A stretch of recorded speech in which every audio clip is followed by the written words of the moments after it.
Share your enthusiasm, Game Devs. Tony Chan here, and welcome to episode 76 of Game Dev Loadout, where I chat with the best people in our industry every Wednesday morning. If you need motivation and tactics for a successful gaming career, then this is the podcast for you. Now, let's chat with today's feature guest, Duncan Watt. Duncan, it is a game time. Are you ready? Yes, it is. Go for me. He is the founder of the Fastest Man in the World Media, which provides a custom scoring, audio outsourcing, and consulting for the digital games industry. His work include Bioshock Infinite and League of Legends, which is, as y'all know, one of the biggest games in the world. He also speaks at events such as GDC and teaches on the side at Berklee College of Music. So go ahead, Duncan, give us a bit about your personal life and how you got started in the game industry.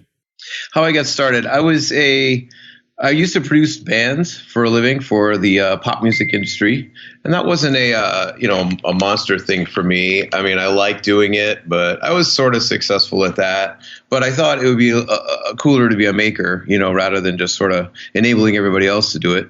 And so, yeah, I got started early on just writing my own music and sort of that whole approach towards pop music. But then I said, let's try some composing. I did some TV and then some independent film. And my wife says, you never go to watch films. And I'm like, yeah, I know, but, this is what I'm kind of trying to do. And she goes, all you ever do is play video games.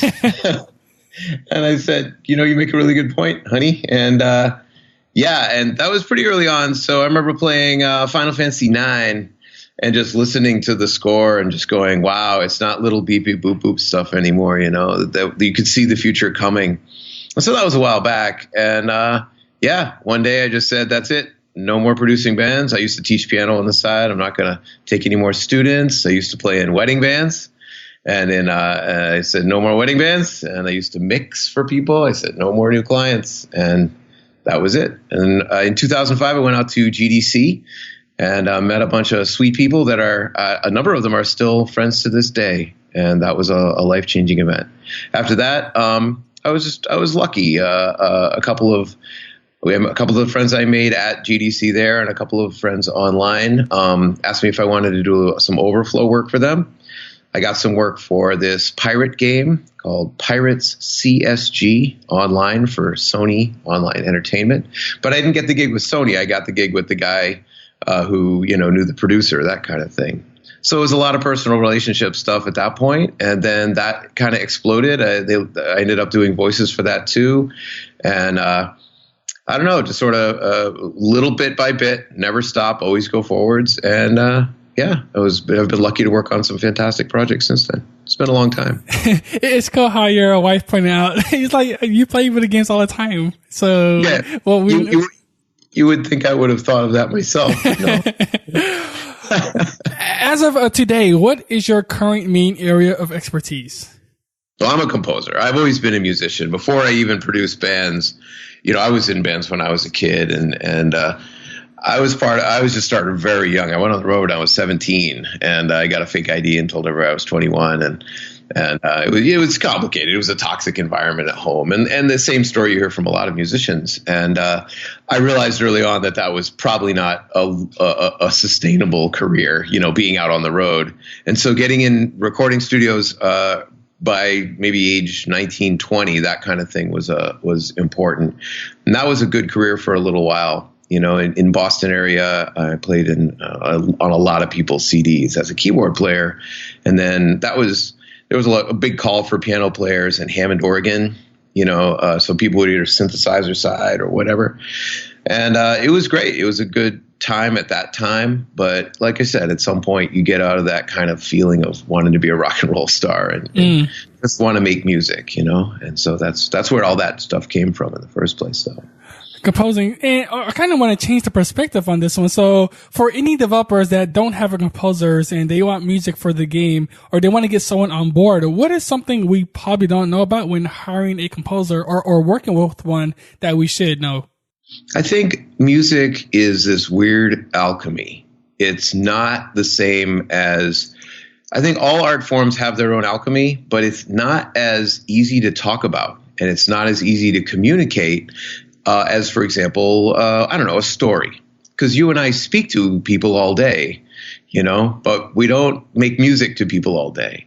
And so I think the trick when you're hiring someone to work for your game isn't really to think as much about that part of it. You're not hiring somebody to write your story. You're not hiring a coder to solve problems.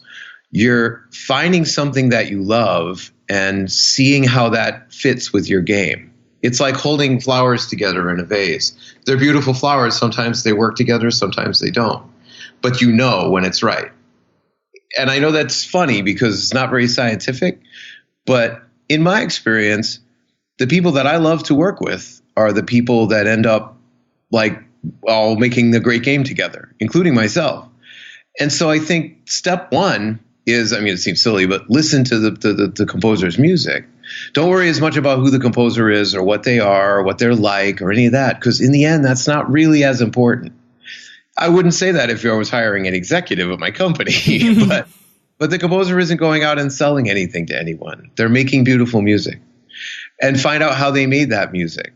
And then at that point, I think it's a matter of communication. If you find someone who makes beautiful music but doesn't understand how to talk about it, or especially someone who doesn't play games, that can be rough, man. There are definitely examples of great game soundtracks made by composers who don't play games, but I think it's a strong minority. So if I were going out to hire a composer right now, I think, question number one would be, what are you playing right now? And may I hear some of your music? And lastly, I think especially from a developer's point of view, the great developers I've worked with don't take WAV files. They don't get on SoundCloud and listen to my music. They'll say, can we work on this scene together? Or they'll say, we took some of your music and we put it in this scene here and it felt good. So I think as a developer, I think it's really important that you remember you're not listening to music. You're listening to music that's going to be in your game. So especially young, newer developers, grab people's music right off their SoundCloud and put it in your game and see what it feels like, because it totally feels different inside the game. Well, then those people, to finish up, the people who are composers, especially younger composers, have a tendency, and I do too, everybody does it, you have a tendency to write way too much music, it's far too complex, because you're listening to it outside the game, and then you put it in the game, and you're like, okay. It's like someone turned the radio on, which is not what you're looking for, So hear it in the game. So anyway, whenever I pass things in, just as sort of like a professional approach, I always pass things back in video. I always lay them back to video and send them back. If you and I were working on a game right now, Tony, I'd say, well, send me some stuff that I can, send me some gameplay and I'll put some music to it. Because you can never imagine what it's going to sound like in the game. Yeah, and that makes perfect sense. You want to see it in the context of the game and music together, so you can see how it would sound like. And then if it fits, that's probably a good person to hire. If you get that communication going. But yeah, that makes perfect sense. Putting those two together to see if it works well. I think also you'll find in most larger games, there are far more than one composer. There are definitely games that have one composer, but even then you'll see that there'll be a main composer, there'll be an IP composer, like a lead composer. And then there'll be people who will compose something on the side. Maybe they'd sea shanties in the game or something, different composers. So there's nothing wrong with hiring more than one person, or just looking for the music itself. You don't have to hire one person and feel like, that's the only solution. Sometimes it's the best solution. It depends on the game too. But, look, I think it's more like hiring an athlete. Someone looks great as quarterback, but if they don't work well with the team, they don't work well with the team, Mm-hmm. And when we do hire a composer, what mistakes are most common do you see game developers making on their part when working with a composer? Even pro game developers, do you see any mistakes that they might be doing? Oh, absolutely. Yeah. I think, and it goes both ways. So before I go farther, not calling out developers, composers have the exact same problem coming from the other side. It's a collaboration.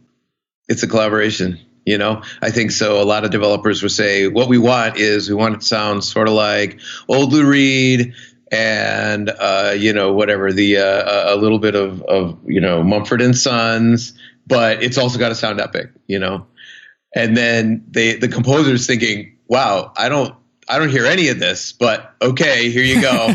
And then they'll go especially if it's a great composer, they'll go, okay, well, that wasn't exactly what we were thinking of, but it does sound like the things that we said, so let's go with it. And in the end, no one's really happy. I think my best experiences have been, with a dev team that hires people music is art first, right? It's sort of like hiring a concept artist to a certain extent. A lot of the times those best teams will say, well, here's what we're thinking generally. It's got to be big and epic and expansion, or it needs to be cool and small and indie, or it needs to be poignant and sad or extremely exciting. What do you think? Just give us, take a shot at this. Go get them. And usually a good composer will come back with a few ideas. And, or if they're like me, they'll ask a million questions, or sometimes you just get online, and, pull YouTubes up and start throwing links. What do you think? Oh, how about this? And everybody has their own approach. But I think rather than trying to inch up slowly to awesome, I say just let the composer just go for ridiculous awesome and then dial them back, rather than sort of trying to reach it. On the composer's side, it's a collaboration. Like, just because you wrote something beautiful doesn't mean it's going to work in the game. Yeah. Put it in the game and see. A lot of composers will be like, try to convince the developer that this is a good idea, which is not a good idea, I know you love your piece of music, but I'm sure Liam Neeson, the actor, I'm sure he has a bunch of film that's on the cutting room floor that he thinks is his Oscar-winning performance. Why don't you put it in the film? And, they go, no, it's not going in the film. You're like, okay, I'll just have to act again. So I think it goes both ways. Definitely. So the communication is definitely a key in that part. And overall, what are key principles to making sure that music and the game fits together? Like, do you have a specific process to ensure the work goes smoothly? Yeah. I hope I'm not completely out on a limb here, but for me, it's getting to know the people that I'm working with and letting them get to know me. I think it's just like any sort of collaboration, or even just if you look at like a job. If you lied your way into the job, you can get away with that for a little while, but you can't build a 20-year career on lying, So I would if someone asked me to do whatever, sort of like an EDM polka thing, I'm going to say, no, I'm not the right person for that. And you know what? I have a really good friend who's perfect for that. And I would send them along. And because there's so many projects, there aren't a million Uncharted 7s, but there are definitely tens of thousands of great game projects. And I prefer to work with people that we all see the same direction. We don't need to be great friends, but I'd like to believe that there's a reason why the same actors show up in a Tarantino movie. Yeah. There's a reason why the same actors show up in a Coen Brothers movie. I'm sure that the Coen Brothers are probably not the easiest directors to work with, but they've worked out their solution, with George Clooney and Turturro and all these people that they use over and over again. And now they have this like posse. And it happens in music too. You look at, Thundercat and Kamazi and, and Kendrick and the whole Brain Feeder thing, right? And Flying Lotus, and you see these collections of ideas being pushed together by these great groups of brains, I guess, for lack of a better word. And now you see things like these really successful Kickstarters, like look at Hyper Light Drifter or around here, The Flame and the Flood. I'm talking to you from outside of Boston right now, Molasses Flood Game. You look at The Long Dark or even something as strange as like Goat Simulator, which started out as a game jam game. These are all ideas from these small posses of people who like each other and want to work together and just see together. And I love that. And I just think that it's an amazing time to be in game development right now, where it's just as viable to be working on something with a 10 or 15 person team as it would be to work on something, that was being put out by EA and had 150 people working on it. It's a different process, and both of them are super fascinating. But, 25 years ago, that wasn't how it worked. You were pretty much just big companies and that's it. So I think it's as exciting as it could possibly be. In the end, the short version of that, the TLDR on that one is find people that you love working with and work with them. And hopefully, as those people move around and as you move around, you can continue to make those connections and find those people. And then the answers are easy. And you're not like, oh, well, I think the designers want it's Jim and Katie, and it's these people that and they know you. And I don't think there's anything that can possibly replace that. I just had a great experience with a team that at some point the team was moving in a different direction. I mean, they were just doing things that really didn't need a couple of us that were working on the remote side, and they really were working for more of an in-house thing. And so that was an example of, a great relationship, and it's a great project, and that project's going to continue on in whatever direction it's going on. And there's no weirdness, and there's no, anything. I mean, I feel like for the time that everybody worked in that direction, it was fantastic. And the time that everybody's working in this direction, it would be a mistake to just say, well, we have to keep everybody the same. So they ended up, changing the way their team worked. And I think it's super successful. And again, I don't know that would have happened if you had a team of 50 employees that are all there for 3 years. They have to keep working together. So I love this. I love this idea. Yeah, and who wouldn't want that, to work with like-minded people that have the same vision as you and trying to create something amazing. Yeah, and that's the reason why I'm trying to go to Austin right now, enjoy the video game industry, because Houston is not big in it. And so I want to join with people that are excited about video games. And like you said earlier, it's a great time to be a video game developer. There's like nothing holding us back. We got all the tools we need to make a game happen.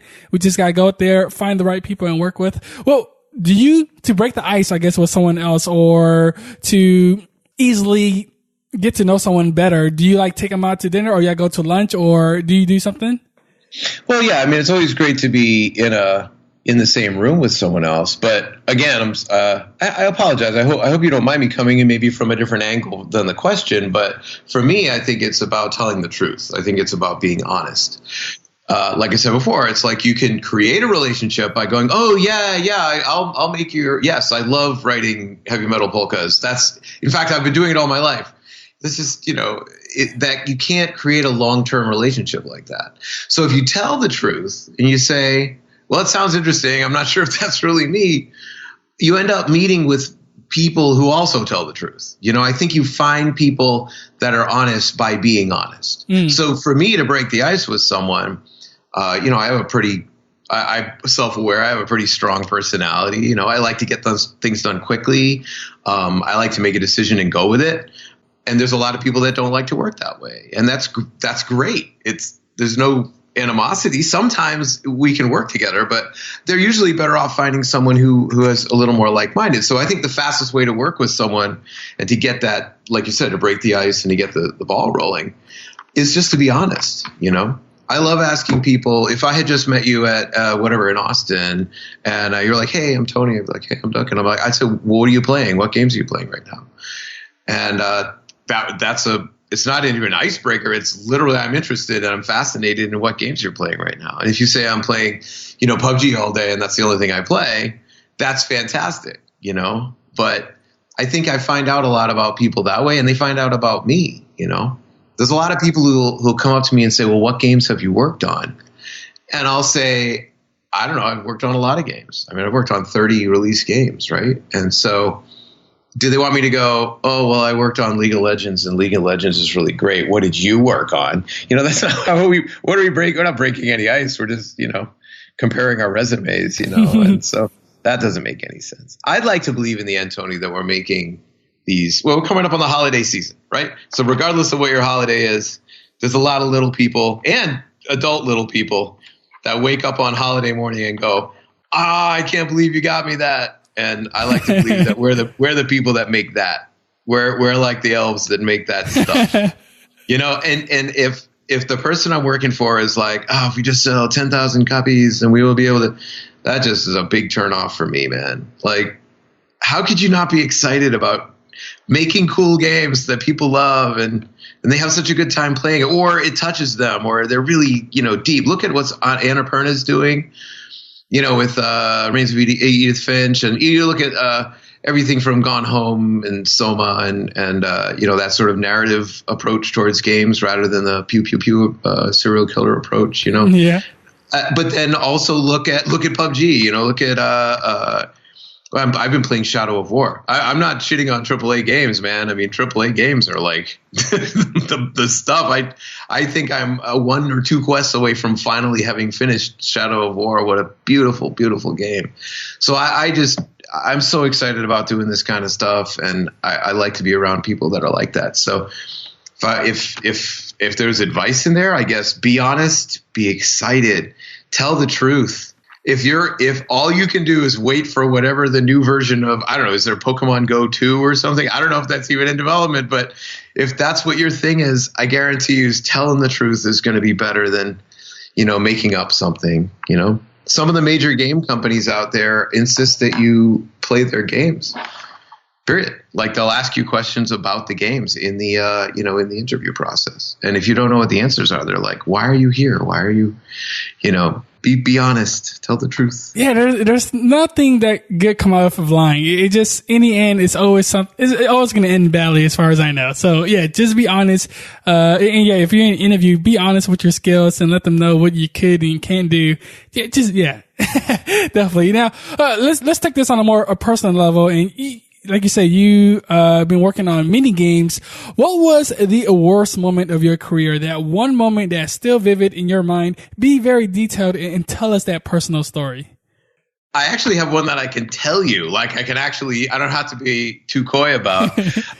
So not long after I had gotten that first game, remember I come from, at that time I had just come from the music industry, and the music industry is really open, and there are secrets. You're a secret you're working on. You don't want the music to come out, but everybody talks about who they're working with and what's coming up and the secret is the actual music, not the collaborations.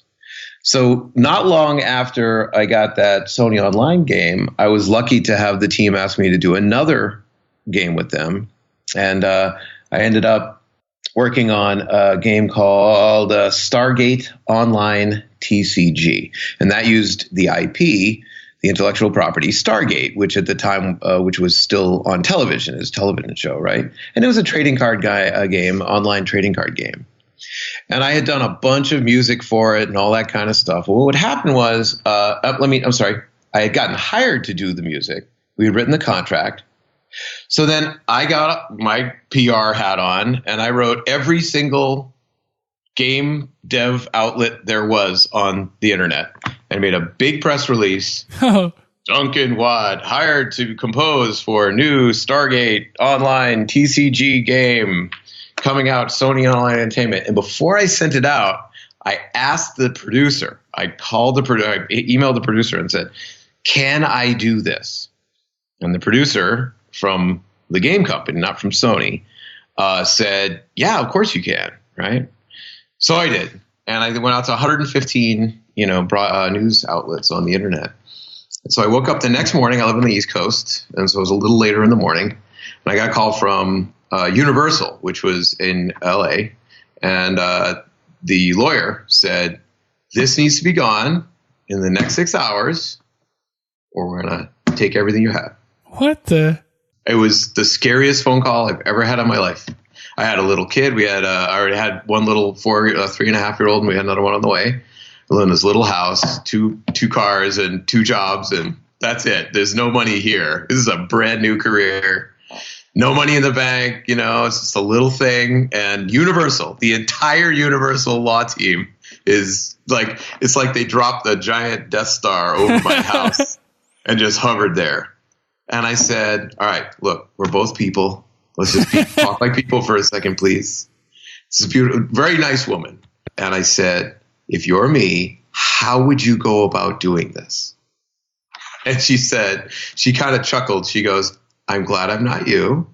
She goes, "But don't mistake my humor for my not being completely serious. If this is not gone in the next 6 hours, we're coming to take a very serious legal action against you, your company, and everybody that we can find." So anyway, she said, "You just need to email and call every single person that you sent that out to." And Tony, every single person except for one pulled it down. It was terrifying, and I got called a couple of friends. I go, "You need to come over here and help me do this." And everybody got on the phone. We all just started calling. And as soon as anybody got anything from anybody, they'd hand it to me. And we just, scrambled and did it. There was one great guy, and I won't say who it is, but it was in Britain. And I got on the phone, and he goes, "Leave it up." And I said, "I can't. I'm just new to the business. I'm the small person. It'll never work." He goes, "Leave it up. It's the right thing to do." He goes, did they hire you? I go, yeah. He goes, are you telling the truth? I go, yeah. He goes, leave it up. And I couldn't. I mean, I didn't have the cojones to make that happen. But I go, will you take it down? He goes, no. He goes, it's the truth. And you know what, Tony? He was right. I'm not saying that I should have taken on Universal, and I'm not saying that you should do this, but the point he made was right. What they were asking me to take down was just the idea that I didn't have the right to use the Stargate name in a press release, and they wanted to cover the press release. And that's legal. There's no question they were in the right there. But the concept of this is a new composer who was hired to do something, who said, I'm proud to announce this. There's really nothing wrong there, right? Mm-hmm. So I learned a lot about the industry and how to act since then. Obviously, I've never had any legal trouble. It was a very, very harsh lesson. That, make absolutely sure you don't listen to your producer. Call legal before you do anything legal. The producer is not legally, okay with this. If the producer's like, I don't know what the problem is, right? But if you would like to do something or you're not sure, make sure you talk to the legal team. That was the lesson I learned on that day. But I also learned that I love working with people who love making awesome things. And sometimes corporate greed is a little difficult to match up with making beautiful art, So that's like a personal moment that means both. It was terrible, it was the worst, but it was also one of the better ones. It was one of those first times I realized that if you make beautiful music, if you make beautiful art, if you tell beautiful stories, if you make games that people just adore, that's what it's all about. It's not all about who owns the IP, legal, and all that stuff. That'll work itself out. Obviously, they were right. I mean, they own it. They should be able to do whatever they want. And I did the wrong thing. But what I realized is that I wanted to make my own stuff. I didn't want to keep working for big IPs. And so that led to some amazing collaborations. And even on tiny little games that started out as clones of larger games and ended up becoming some of the most famous games in the world ever. So, yeah, there you go. So that's probably the worst moment. Other than that, there aren't that many bad moments. There's sad times, where you get misunderstood and things kind of fall apart. But that's the worst one right there. Trying to stay alive with the Death Star over my head. That would be terrifying for me to get a phone call from a big company and just say, we're going to take everything away within 6 hours. That's terrifying. And so one guy left the story up. What, they didn't say anything about that? Or I guess that one story just didn't mainstream? However many years later, 15 or something years later, what is it, 17 years? I can't do my math. Anyway, 12 years later, I realize now the guy was kind of right. They can't really sue me for what I did. Like legally, they can ask for it all to be taken down, but they can't make me liable for the newspapers leaving it up. That's the problem. So the truth is, what they could do is cause a huge blackball in the industry and make it so that someone who did this couldn't work anymore. So, I mean, I'm not doing some punk pirate radio thing saying I should have left it up. What I am saying, though, is that I don't think they could have gone after that. Plus, to be honest, the publication that left it up was big enough that I'm sure that the people at Universal that wanted the game to get good coverage were probably happy not to argue with them, so they would get good coverage. Oh, yeah, that makes sense. So, give us in one sentence, like, what do you want to make sure game devs take away from that story? That if you get all your legal stuff in order, that everything's easy. And if you're not sure if you're doing something that's going to cause a problem legally, find out ahead of time. I have a short positive version that I just recently worked on on Star Trek Timelines, which is an iPad game that uses the Star Trek IP, and it's about Star Trek, and it covers the whole range of all the different TV shows and all the different characters. And they came along and said, it's a positive legal story. They said, we want to license one of the Star Trek TV themes.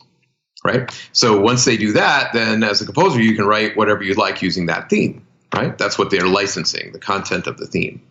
And so the producer came to me and said, which one do you think we should license? And I'm like, Next Generation. He's like, why? I go, don't tell anybody, but it's got all the other, most of them, of the other themes inside it.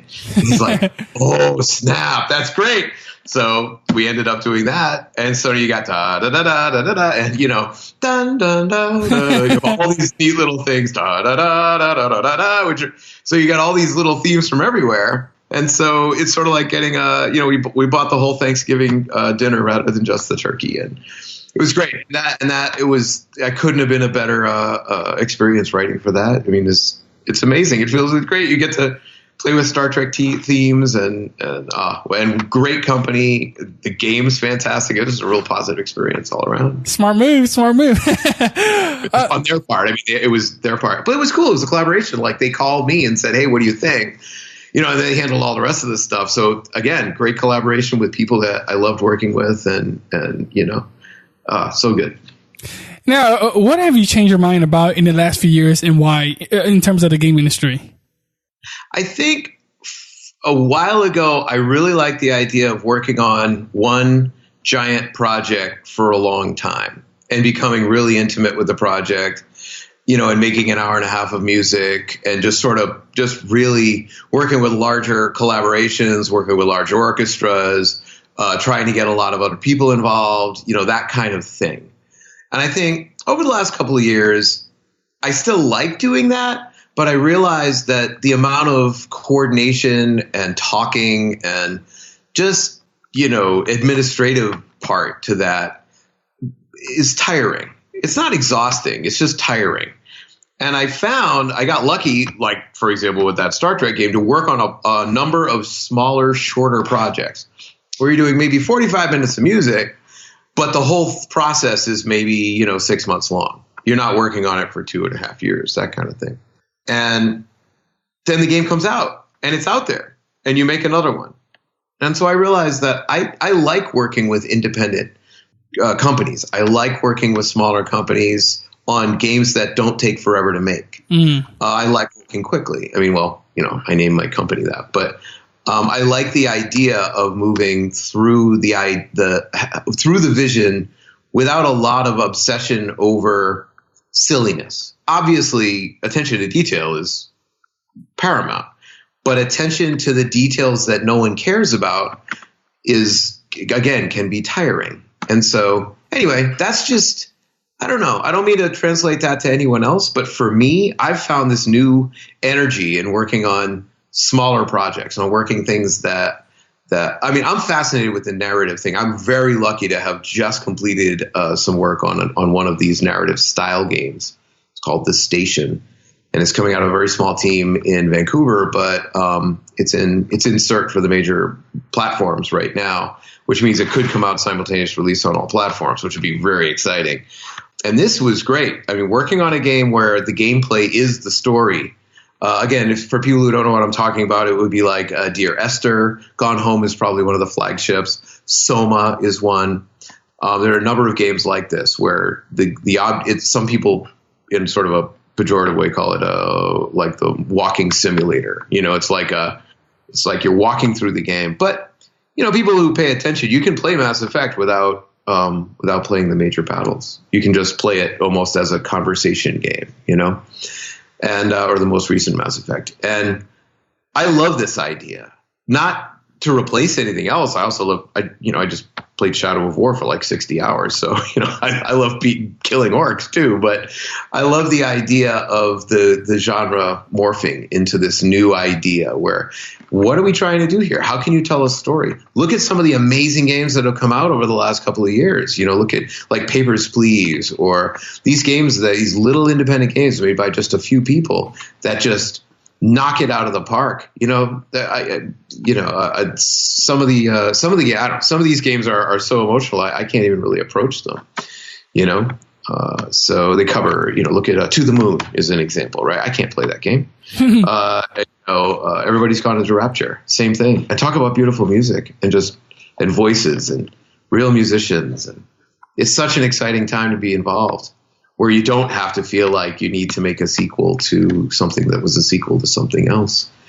At the same time, if that's your vibe, if that's how if those are the kind of jeans you wear, then go for it, man. Because those people are making games too, So big corporate games, tiny independent games, boutique art games, political games that are reaching out and saying, I'm making a statement here. I'm taking a stand.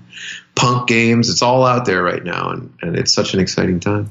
Yeah. And I feel like these indie titles, as you mentioned, they're narratively driven now. And I remember playing Journey, and Journey is just such an amazing, it feels like a meditative game right there. And there's no dialogue or it just music and beautiful graphics, but it tells a narrative in that way. So it's amazing. Yeah, look at what publishers like 505 are doing. 505 just put out Abzu, which is also same composer, Austin Wintory, with both Journey and Abzu. Well, let's face it, anything Austin Wintory does, it's just absolutely beautiful material. Just beauty first. Then here comes the rest of the story, just amazing music, amazing approach. Abzu is an incredible game if you haven't played it. It's going to turn some people off, which I like. I nothing wrong with that, but some people, you play it and you think, oh, look, I'm right on the back of a turtle or something. I'm underwater. Then you realize what the game's really about. And yeah, it's an exciting thing. But look at the idea of how precise multiplayer online development has gotten. Look at Overwatch. I can't imagine playing that game. That is not like playing GoldenEye, 4 people on one TV. This is like the depth of that genre, is I don't know. It's hard. I can't even, since I can't describe it, I won't try.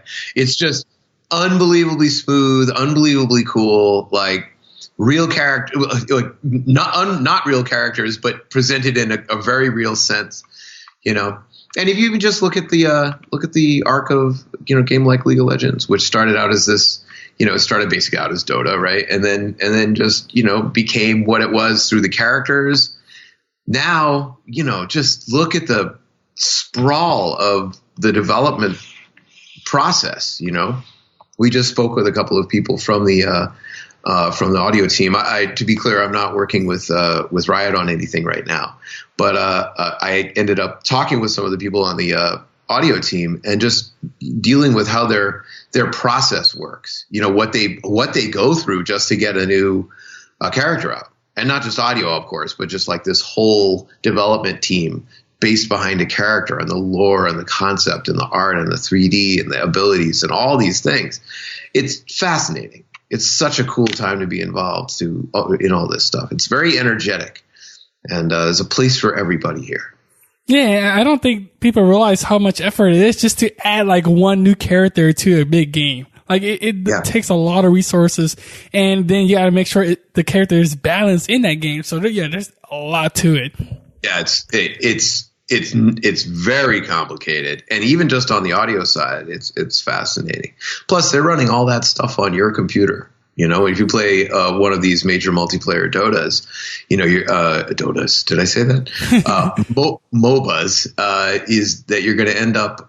The game is dependent on your computer's ability to run it smoothly. Obviously, if you can't see it working in real time, it's not going to work, right? So, like the idea that it's all scales for different computers, it all scales for it's an engineering feat to run at all. One of the games that I've worked on with Tencent in China, which is Tencent's the same company that runs League of Legends, or they own League of Legends, but they have a MOBA on a mobile game. Let me say, they got MOBA on mobile phones, a MOBA game on mobile phones that's available only in China called Honor of Kings, which is a massive game there, and I'm shocked. I'm shocked that it runs on the phone. Yeah, it's just I don't understand how it works. They're not special phones. It's the same phones anybody has.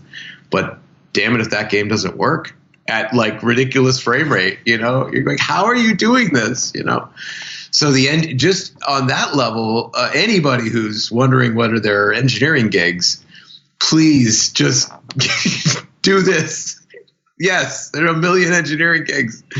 It's so needed. People like engineers.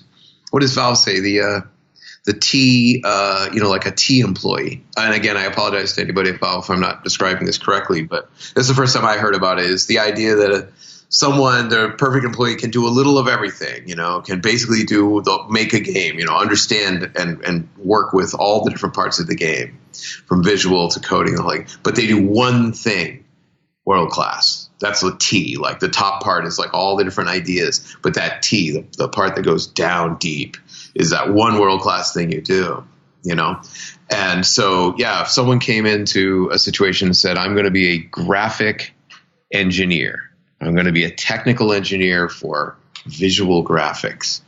See what I mean? It's like the wideness of an engineer and someone who loves games and who understands all that, but does it just for visuals, optimizing lighting in real time that runs on this tiny little mobile phone is such an important commodity right now.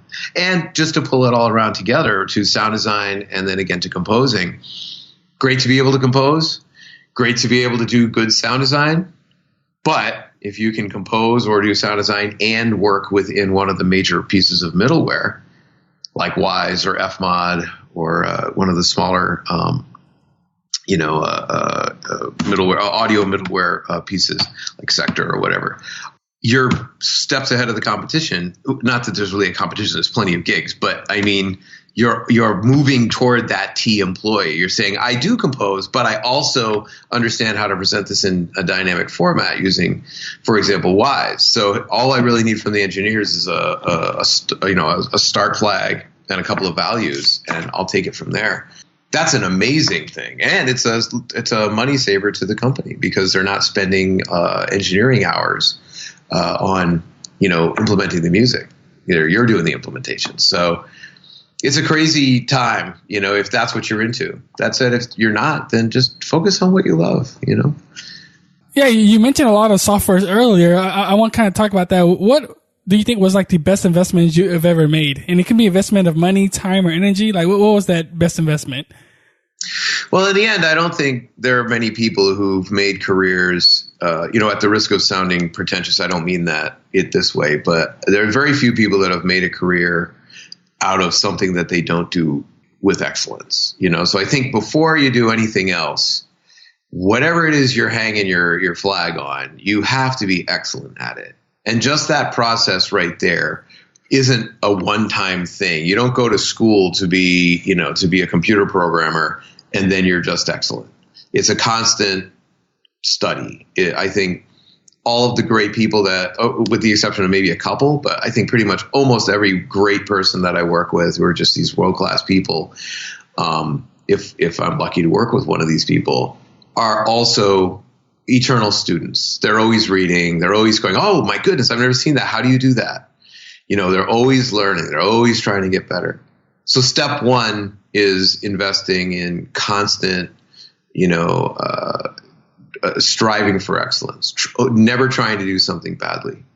For me, easy version of that is if I have to explain something to you before you hear it, I shouldn't play it for you. If I have to go, well, Tony, I want to play you this, but I want you to know it's kind of only half done, and I'm kind of thinking about, no, better idea.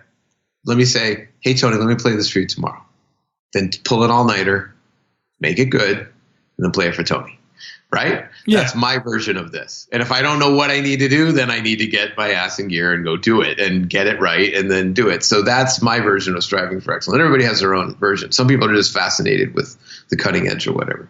Then after that, I guess investing gives me the impression you're talking about like for return. So for return, if you're going to be a contractor, which is what I am, you need to understand where the money comes from.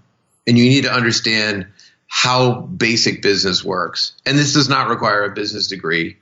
All it means is that you just do what a second grader knows they're supposed to do. Like if you're going to make $5,000 on a contract, how much of that should you set aside for your taxes? About a third, right? Like, don't spend $5,000, right? Okay. How much should you set aside for the amount of time that you're not going to have a contract while you get another $5,000 contract? Meaning, when you get the check for $5,000, put it in the bank, pay your bills, don't spend it, right? Like basic business. Take in more than you put out. If you need to make a big loan, get a big loan, but make sure you pay it off.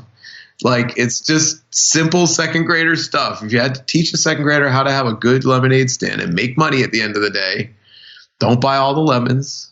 Don't go, hey, I think I'm also going to sell avocados because people like avocados. Just do the lemonade, So that invest some time in learning how to get yourself a separate bank account. Remind your significant other that when you're working, it's the same as if you were at McDonald's. You wouldn't come in and say, oh, honey, I know you're working at McDonald's right now, but I really want you to talk to me about the dog because I think the dog's sick, right? It wouldn't call you at McDonald's. Then why are we talking about the dog while I'm trying to write the next great soundtrack, right? Take this seriously like I do, and set yourself up an office, in the house or a place in the house where you're working. You're not kind of working. You really are working.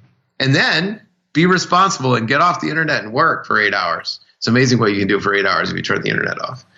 So I'm sorry, that's a grumpy old guy talking, but those are the kind of investments. The actual money investment, it's not particularly expensive to be a game developer. Mm-hmm. I know that some people who are listening are screaming at me right now, but you're wrong. If you wanted to set up an ice cream truck right now, you're going to need to borrow 20 grand at least, and that's for a crappy truck.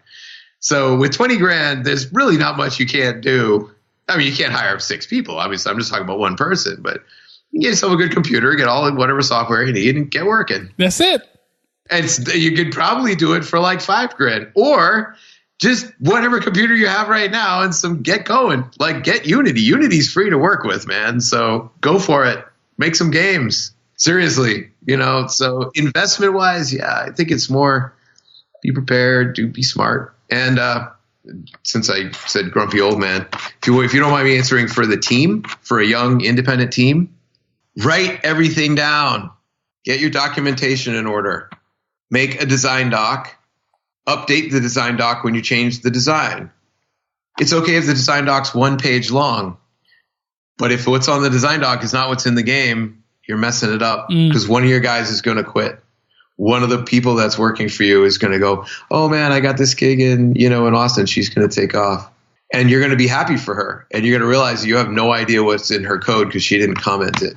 And you're going to realize that you don't know what that guy was working on with the, in the 3D because, he didn't do any backups, Like, documentation is being professional. And especially as a contractor. If you're a contractor, document everything you do. And that's I seem silly, but anybody who's been to a game jam knows I'm telling the truth. So you get if you finish your game, it's because everybody was thinking about the same thing, So imagine a game jam that's a year long and you didn't write anything down. Oh, no. See? Yeah. So and then one person leaves like 8 months in and you don't know what they did or what they do. And it can be a devastation to the team, And then also it makes it easier to deal with the legal side and all the financial side and all that. So just give in early. If you're a coder, comment your code. If you just reacted, oh geez, what is that old guy doing off? Good luck. Yeah, be smart. I was young too, Tony. I did the same thing. I wasn't a coder, but I would be like, why would you? No one's ever going to see this. I'm the audio guy. I know what I'm doing. Nope, write it down. Then, especially if you're a contractor, for whatever reason, you do need to move from one team to another. You just finish up on a project to go to another one. You need to hand off your work. Write it all down. If it's all documented, everybody knows where it all is. And you pass it along, and believe me, the next audio designer or the next composer is going to be a very happy person. It's like, oh, come on. Oh, look at this. Oh, I love you. And it saves everybody money, and it's professional. So write down what you do. Write down your ideas. Write down your plans. Come up with a new character, just make a 1 page on it. And then at the end of the day, if you're working for a team, you don't have a producer yet, if you're a young team, write down what you did that day, even if it's just 3 or 4 sentences. When you pass something into, I'm sorry, everybody who's experienced is just bored at this point because they're like, yeah, duh. But I'm telling you, man, if you're a young team, let's say you use some sort of source control. Don't check anything in without a couple of notes. Say, I changed this on this thing using this idea. It only takes you 10 seconds to write it down. But boy, it changes everything when you go to find bugs, right? So that's my version of investment. I think you're absolutely right. Like documenting everything is extremely important because sometimes you just need to go back and reference, or, if someone leaves a project, you have a backup plan right there. And yeah, be smart with your time, be smart with the way you do things. Yeah, be effective for sure. Yeah. Can't be on Twitter and writing great music. It doesn't work that way. Exactly. Awesome. The show isn't over yet. Game does. He's going to be dropping us a lot more value bombs during the lightning round. But first, if you enjoyed the episode and want to hear more inspiring stories, make sure you subscribe to the podcast on iTunes and Overcast. So, Duncan, I would ask you more quick questions and you'll be giving us more valuable information in return. Are you ready to crush it and release this show? Yes. What was holding you back from joining the game industry? Fear, and fear is usually the lack of knowledge. What's a personal habit that contributes to your success? Turning off the internet. Turning off, that's such a hard thing to do. Like, how do you do it? You turn it off. turn the router off. Yeah. No, just reach up. Wi-Fi, little guy, off. It's so simple, but I'm pretty sure it's tough for me to do. What's the? I'm sorry. Let me answer. Great. Yes, I literally do turn it off, but I do turn it on 3 times a day. Check email 3 times a day, not all the time. Go. Okay. What's the best piece of advice you've ever received? My grandfather, never ever underestimate your audience. They always know more about music than you do. Ooh, yeah, that's interesting. How has a failure set you up for later success? I used to try to be the person that everybody would want me to be, so they would hire me. And that led to a lot of failure. It led to a lot of people just going like, this isn't working. Later success by realizing what I do well and just saying this is what I do, and being mature enough to realize that not everybody wants to deal with someone like that. But those who do are really into it. So that was a success. What's a great marketing tip to make yourself and your game stand out? If I had a game right now, I would develop it in public. Look at, if you're on Twitter, over the last week, I think a week now, Last Man Sitting, and do what, I think his name is Ken, something like that. I'm sorry, I apologize. Last Man Sitting. I'm pimping your game, so I apologize about your name. Last Man Sitting. Just look it up on Twitter. Do that. That's what I would do. You have the ability to reach everyone in the world right now from your phone. Use it. A simple DM, just direct message people if you need some. No. Just live on Twitter. Just when he does anything, he goes, here's what I just did. What do you guys think? Boom. Oh, yes. That is a great right there. Oh, what resources should we use to get started today? Twitch. Unity. Yeah, Unity. Just get Unity or Amazon Lumberyard's amazing. Obviously, whatever version of Unreal is out right now. If you have if you have the knowledge to understand it, and all of the amazing social media outlets that you have in order to find the people that you need. There's a game jam right now by you going, hey guys, I'm making a game. Does anyone want to help me? Or, hey, I saw you were making a game. Go do it. So there you go. And Twitch is crazy. If I were making a game right now, I'd make it. I would have people all the time watching it happen. Just bring them in, let them be part of the process. Yeah, that's so smart because you get to interact with them. Yeah, definitely use these tools, game devs. I believe that Amazon Lumberyard, or at least they were talking about having Twitch support for actual development cycles. So I apologize. Wow. It's not accurate, but I'm pretty sure it is. This next question is a bit of a doozy, so take your time if you need to. Imagine you woke up the next morning in a brand new world and you knew no one. You still have all the experience and knowledge you currently have today. Your food and shelter is taken care of and you have a laptop. What would you do step by step on the path to join and become successful in the game industry? Well, the first thing I would do would be start playing the games that I love playing. Find them and start playing them. I'd then start talking with the people that I was playing with about the game. At the same time, because I'm a musician, I'd set up a live stream each morning and play music on that live stream, like a Periscope or a Facebook Live. And just play for 5 or 10 minutes or play anything I'm working on and just let everybody hear it and be part of it. I would start a podcast. I actually run a small podcast network myself, and I'm on a couple of podcasts myself as well. I'd use that podcast to talk to people about what they love about games. At the same time, of course, I'd tell everybody what I wanted to do. Hey, I'm trying to make some games. If you know anybody making a game, please get me in touch. I think that if you continually tell everyone you know what you're trying to do, that you're basically manifesting your solution right in front of you. That's such a cool way to see it. And you're absolutely right. When you put yourself out there, someone's going to help you out. Someone's going to give you that attention. And that's awesome right there. I really appreciate that. And podcasting has been my way of doing that. And so far it's been amazing. And I've been meeting so many great people. So definitely, yeah, you got to put yourself out there, and Twitch is definitely a platform to use. Yeah, I mean, if that depends on your personality. If you're not an outgoing personality, then put your art out there, put your work out there. If you don't want to talk to everybody on social media, figure out a way to make a new game each week, and make one a week, and put out get some social media that says 52 games, and just make 52 games. I mean, it doesn't have to be talking, whatever it is your thing. But get it done quickly. Don't obsess. Go. Go. Yeah, get started, Game Devs. We have reached the end. Go ahead and give us one last parting piece of guidance in how we can connect with you, and then we'll say goodbye. Two separate things. Guidance. I don't know if I'm the right. I'm being serious. I'm not sure if I'm the right person to listen to. What? No. Yep, I'm being serious. I think the best guidance comes from you finding the people that you relate to. And there's a lot of people who are far more successful than me that have a very different approach. So I say find the people that you identify with, and listen to what they say. So whether it's me or somebody else, find that person that you identify with and listen to what they say. That's the best piece of guidance I've ever gotten. Use the knowledge of your elders, the people that have been around and done it, and then just totally blow them all away with how much more awesome you are. As far as getting in touch with me, Fastestmanintheworld.com is my company.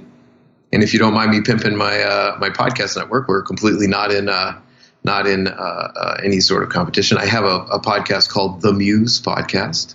It's and then MUSE podcast. And that has nothing to do with games, but it's a music podcast.